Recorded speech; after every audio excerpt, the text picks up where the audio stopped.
Shalom, saudara yang terkasih dalam Kristus. Hari ini kita kembali diberi kesempatan oleh Tuhan untuk duduk diam di hadapannya, menenangkan jiwa, dan merenungkan kebenaran firman-Nya. Betapa indahnya ketika di tengah banyaknya masalah dan pergumulan hidup ini, kita masih bisa menemukan kekuatan, karena Tuhan selalu hadir dan firman-Nya selalu memberi harapan baru untuk kita. Mari kita berdoa. Tuhan Yesus, terima kasih untuk hari yang baru ini. Terima kasih untuk kesempatan kami datang kepadamu. Kami rindu mendengar firman-Mu. Urapi hati kami, agar bukan hanya telinga kami yang mendengar, tetapi juga hidup kami sungguh diubahkan. Dalam nama Yesus kami berdoa. Amin. Saudara, seringkali saat masalah datang, kita lebih sibuk menceritakan masalah itu. Kita curhat, kita mengeluh, bahkan kita ulang-ulang lagi. Tetapi Yesus mengajarkan sesuatu yang berbeda, yaitu jangan hanya membicarakan masalahmu saja, tetapi berbicaralah kepada masalahmu.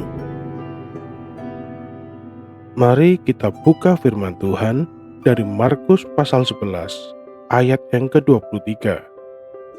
Di sana Yesus berkata, "Aku berkata kepadamu, sesungguhnya barang siapa berkata kepada gunung ini, beranjaklah dan tercampaklah ke dalam laut, asal tidak bimbang hatinya, tetapi percaya bahwa apa yang dikatakannya itu akan terjadi, maka hal itu akan terjadi baginya." Perhatikan saudara, Yesus tidak berkata berdoalah tentang gunung itu, tetapi berkatalah kepada gunung itu. Gunung melambangkan masalah besar dalam hidup kita, dan Yesus mau kita berbicara kepada masalah itu dengan iman. Mari kita lihat juga di 2 Korintus pasal yang keempat ayat yang ke-13. Namun karena kami memiliki roh iman yang sama, seperti ada tertulis, aku percaya, sebab itu aku berkata-kata. Maka kami juga percaya, dan sebab itu kami juga berkata-kata. Iman itu tidak diam. Iman itu berbicara. Kalau kita percaya, maka mulut kita akan mengucapkan janji Tuhan, bukan keluhan. Kita lihat kisah Daud saat menghadapi Goliat. Seluruh bangsa Israel hanya membicarakan betapa besarnya Goliat. Tetapi Daud berbeda. Ia berbicara kepada Goliat. Ia berkata, "Engkau mendatangi aku dengan pedang dan tombak, tetapi aku mendatangi engkau dengan nama Tuhan semesta alam."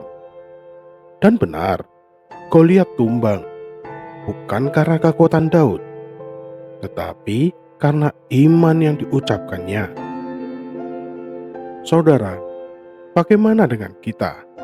Apakah kita lebih sering mengeluh atau mendeklarasikan firman Tuhan? Apakah kita lebih sibuk menceritakan masalah kita kepada orang lain, atau kita berbicara kepada masalah itu dengan iman? Mulai hari ini, mari kita praktekkan bersama-sama.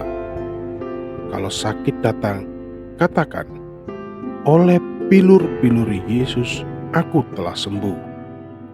Kalau kegagalan menghantui, katakan, "Segala perkara dapat kutanggung di dalam Dia yang memberi kekuatan."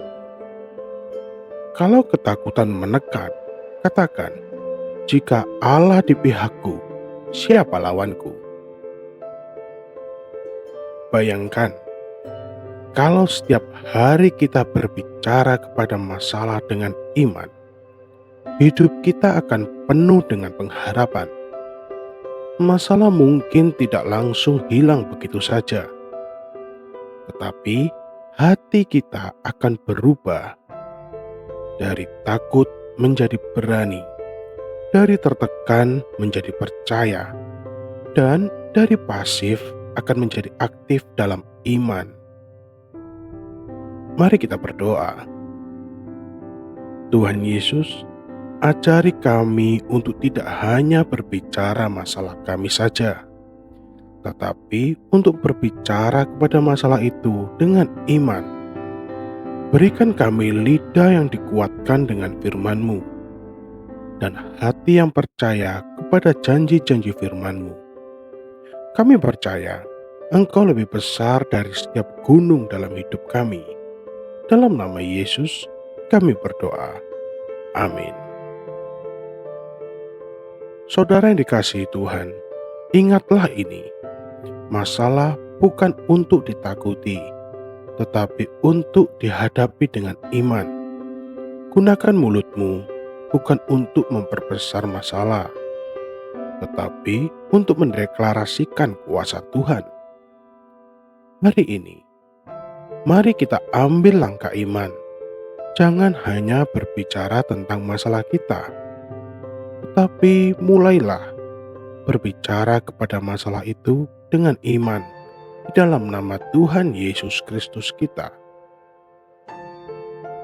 Terima kasih sudah menyimak renungan hari ini. Jika Anda merasa diberkati, jangan lupa untuk membagikan kepada saudara-saudara kita yang lain yang membutuhkan, supaya firman Tuhan ini juga bisa menjadi berkat bagi lebih banyak orang. Sampai jumpa di renungan berikutnya. Tuhan Yesus memberkati. Shalom.